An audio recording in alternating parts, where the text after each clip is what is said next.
My dears, welcome back to Xylem learning. സൈലം ലേണിംഗിന്റെ പുതിയൊരു ക്ലാസ്സിലേക്ക് എല്ലാവർക്കും സ്വാഗതം. അപ്പൊ മക്കളെ, എല്ലാവരും ഹാപ്പി അല്ലേ? നമ്മൾ പരീക്ഷാ കാലമൊക്കെ ആവുന്ന സമയത്താണ്, പരീക്ഷയുടെ സമയമൊക്കെ ആകുമ്പോഴാണ് ഏത് ചോദ്യമാണ് പരീക്ഷയ്ക്ക് വരിക, എന്തൊക്കെ ഉണ്ടാവും, ആ ചോദ്യം അങ്ങനെ വന്നാൽ എങ്ങനെ എഴുതാം എന്നൊക്കെ, അതിനൊക്കെയുള്ള ഒരു ഉത്തരമായിട്ടാണ് ടീച്ചർ ഇന്ന് വന്നിരിക്കുന്നത്. ഒരു ചോദ്യം ടീച്ചർ ഇന്ന് പറഞ്ഞുതരാം കേട്ടോ. ഡയറി എഴുതാൻ എല്ലാവർക്കും ഇഷ്ടമാണ്. അപ്പോൾ എന്തെങ്കിലും പ്രത്യേകതയുള്ള ഒരു ദിവസത്തെ കുറിച്ചായിരിക്കും പരീക്ഷയ്ക്ക് നിങ്ങളോട് ഡയറി എഴുതാൻ പറയാം. അപ്പോൾ നമുക്കിന്ന് ഒരു ഡയറി എഴുതി നോക്കിയാലോ? ഡയറി, മനോഹരമായ ഒരു ഡയറിയിൽ നിങ്ങൾ എന്താണ് എഴുതി തുടങ്ങാണ് അല്ലേ? അപ്പോൾ എന്താണ് ചോദ്യം എന്നല്ലേ? നിങ്ങളുടെ സ്കൂളിൽ വാർഷികാഘോഷമായിരുന്നു. വാർഷികാഘോഷം, ആനുവൽ ഡേ ഒക്കെ നടക്കില്ലേ? ലാസ്റ്റ് ആയിരിക്കും നടക്കുക അല്ലേ? അല്ലെങ്കിൽ ചിലപ്പോൾ സ്കൂൾ കലോത്സവത്തെ കുറിച്ചായിരിക്കാം, അല്ലെങ്കിൽ സ്വാതന്ത്ര്യ ദിനാഘോഷത്തെ കുറിച്ചായിരിക്കാം. ടീച്ചർ ഒരു ഉദാഹരണം എടുത്ത് തന്നതാണ് സ്കൂളിലെ വാർഷികാഘോഷം. വിവിധ കലാപരിപാടികളുമായി ഗംഭീരമായ ഒരു ദിവസമായിരുന്നു കേട്ടോ. ആ ദിവസത്തെ കുറിച്ച് നിങ്ങൾ എങ്ങനെ ഒരു ഡയറി എഴുതാം?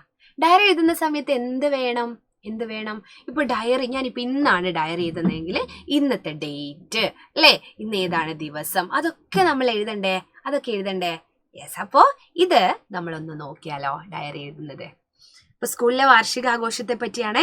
വാർഷികാഘോഷത്തിന് കുറെ കലാപരിപാടിയൊക്കെ ഉണ്ടാവും അല്ലേ? അതൊക്കെ എന്ത് ചെയ്യാം? നിങ്ങൾക്ക് ഡയറിയിൽ മനോഹരമായിട്ട് എഴുതാം. ടീച്ചർ സിമ്പിൾ ആയിട്ടൊരു ഡയറിയാണ് എഴുതിയത്. ഇതാ,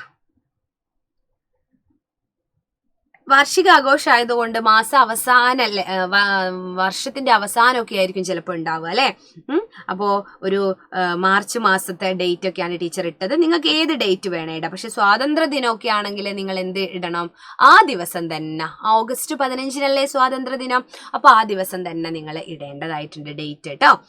അപ്പൊ ഇല്ലെങ്കിൽ നമുക്കൊരു ഇഷ്ടമുള്ളൊരു ഡേറ്റ് ഇടാം. അപ്പൊ ടീച്ചർ ഒരു ഡേറ്റ് ഇട്ടു, 25/3/2025. അപ്പോൾ ഞാൻ എഴുതി തുടങ്ങി അല്ലേ? ചൊവ്വാന്നും കൂടി എഴുതിയിട്ടുണ്ട്, ടൈമും കൂടി എഴുതിയാൽ നല്ലതാണ്. പക്ഷെ അത് നമുക്ക് പിന്നീട് എടുത്ത് വായിച്ചൊക്കെ നോക്കുമ്പോൾ ആ സമയത്തിരുന്നാ ഞാൻ എഴുതിയെന്നുള്ളൊരു ഓർമ്മയിൽ നമുക്കതൊന്ന് വായിച്ചൊക്കെ നോക്കാം ശരിക്കും. അപ്പൊ ഈ ഡയറി ഒന്ന് നോക്കിയാലോ? നോക്കണേ. ഇന്ന് ഞങ്ങളുടെ സ്കൂളിൽ വാർഷികാഘോഷമായിരുന്നു. നിറയെ ബലൂണെല്ലാം തൂക്കി, നല്ല രസമായിരുന്നു. വാർഷികാഘോഷത്തിന് അലങ്കാരങ്ങളൊക്കെ ഉണ്ടാവും അല്ലേ? കുട്ടികളെല്ലാവരും നിറമുള്ള വസ്ത്രങ്ങൾ അണിഞ്ഞ് നൃത്തം ചെയ്തു. കുട്ടികളെല്ലാവരും നിറമുള്ള വസ്ത്രങ്ങൾ, അടിപൊളി വസ്ത്രങ്ങളൊക്കെ ഇട്ട്, അടിപൊളി ഡ്രസ്സൊക്കെ ഇട്ടായിരിക്കും ഡാൻസ് ചെയ്യുക അല്ലേ? അത് ഇങ്ങനെ എഴുതി, കുട്ടികളെല്ലാവരും നിറമുള്ള വസ്ത്രങ്ങൾ അണിഞ്ഞ് നൃത്തം ചെയ്തു. ഭംഗിയുള്ള ഒരു ഉടുപ്പിട്ടായിരുന്നു ഞാനും നൃത്തം ചെയ്തത്. ഞങ്ങളുടെ പാട്ടും പ്രച്ഛന്ന വേഷവും എല്ലാം ഉണ്ടായിരുന്നു. അമ്മമാരും അധ്യാപകരും ചേർന്ന് ഒപ്പന കളിച്ചു. അധ്യാപകരൊക്കെ ചേർന്നിട്ട് ഒപ്പന കളിച്ചു. എൻ്റെ അമ്മയായിരുന്നു മണവാട്ടി അല്ലേ? അമ്മ മണവാട്ടിയായിട്ടൊക്കെ നിന്നിട്ടുണ്ട്. പരിപാടി കഴിഞ്ഞപ്പോൾ ഞങ്ങൾക്ക് എല്ലാവർക്കും സമ്മാനവും കിട്ടി. ടിവിയിലൊക്കെ പാട്ടുപാടുന്ന, അത് ആരെ വേണമെങ്കിലും നിങ്ങൾക്ക് പേരിടാം. ടിവിയിൽ ഇപ്പൊ ആരാ പാട്ടുപാടുന്ന? ഇഷ്ടമുള്ള പാട്ടുകാരെ പേര്. ടിവിയിൽ പാട്ടുപാടുന്ന റിയാലിറ്റി ഷോയിലോ അല്ലെങ്കിൽ നിങ്ങൾ കാണുന്ന ചാനലുകളിലൊക്കെയുള്ള ടിവിയിലൊക്കെ പാട്ടുപാടുന്ന ഒരു ചേട്ടൻ വന്ന് സൂപ്പർ പാട്ടൊക്കെ പാടിയപ്പോൾ എല്ലാവരും ഡാൻസ് ചെയ്തു. അപ്പൊ അടിപൊളി ഒരു ദിവസത്തെ കുറിച്ചുള്ള ഒരു ഡയറിയാണ്. ഈ ചേട്ടന്റെ പേര് അല്ലെ ചേച്ചിയുടെ പേര് നിങ്ങൾക്ക് ഇഷ്ടമുള്ള പേര് എഴുതിക്കോട്ടെ എന്ന് വിചാരിച്ചിട്ടാണ് ടീച്ചർ ഇങ്ങനെ എഴുതിയത് കേട്ടോ. അപ്പോ എനിക്ക് പറയാനുള്ളത്, ഇനി ഡയറി എങ്ങനെ വന്നാലും ഇപ്പോൾ ഇഷ്ടമുള്ള ദിവസത്തെക്കുറിച്ച് ഒരു ഡയറി എഴുതാൻ പറയുകയാണെങ്കിൽ നിങ്ങൾക്ക് ഇഷ്ടമുള്ള ഒരു ദിവസത്തെക്കുറിച്ച് എഴുതാം. സ്കൂളിൽ എന്തെങ്കിലും പ്രത്യേകത, ഇപ്പൊ സ്വാതന്ത്ര്യ ദിനം നമുക്കത് മാറ്റാൻ പറ്റുമോ? ശിശുദിനം മാറ്റാൻ പറ്റില്ലല്ലോ.